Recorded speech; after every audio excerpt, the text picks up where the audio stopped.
Hello बच्चों, let's read the question. Present question based है assertion A and reason are दो statements पर।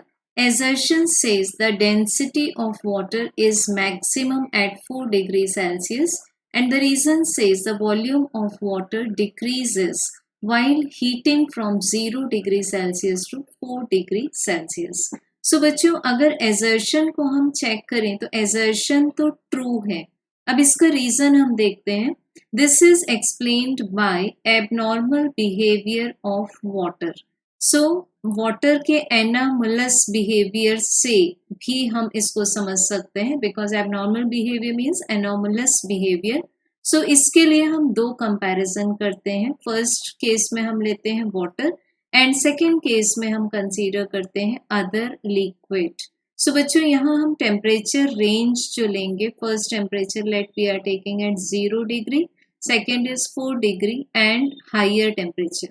तो जब हम वाटर को 0 डिग्री सेल्सियस से 4 डिग्री सेल्सियस तक गर्म करते हैं तो जो इसका वॉल्यूम है, गर्म करने पर वॉल्यूम इसका डिक्रीज होगा। अब as we know density is equal to mass divided by volume. Density volume से इनवर्स है, तो अगर वॉल्यूम कम हो रहा है तो डेंसिटी इंक्रीज होगी। तो 4 डिग्री सेल्सियस तक आते आते वाटर की डेंसिटी बढ़ती जाएगी और 4 डिग्री सेल्सियस पर वाटर की डेंसिटी कैसी हो जाएगी? मैक्स हो जाएगी।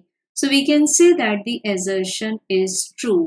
अब रीजन में हमें 0 से 4 डिग्री सेल्सियस तक का तो रेंज बताया है कि यहाँ तक वॉल्यूम ऑफ वाटर डिक्रीज होता है, बट आगे के रेंज के बारे में हमें कुछ नहीं बोला।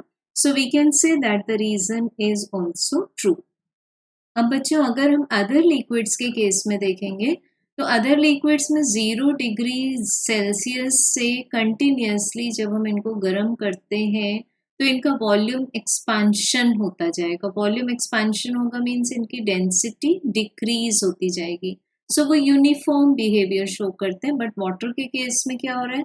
0 डिग्री से 4 डिग्री तक वॉल्यूम कम हो रहा है एंड 4 डिग्री से आगे जब हम इसको वाटर को गर्म करेंगे तो इसका वॉल्यूम बढ़ता जाएगा।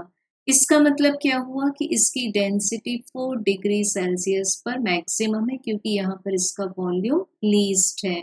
सो both sentences are true, but reason पूरी तरह से असर्शन को एक्सप्लेन नहीं करता।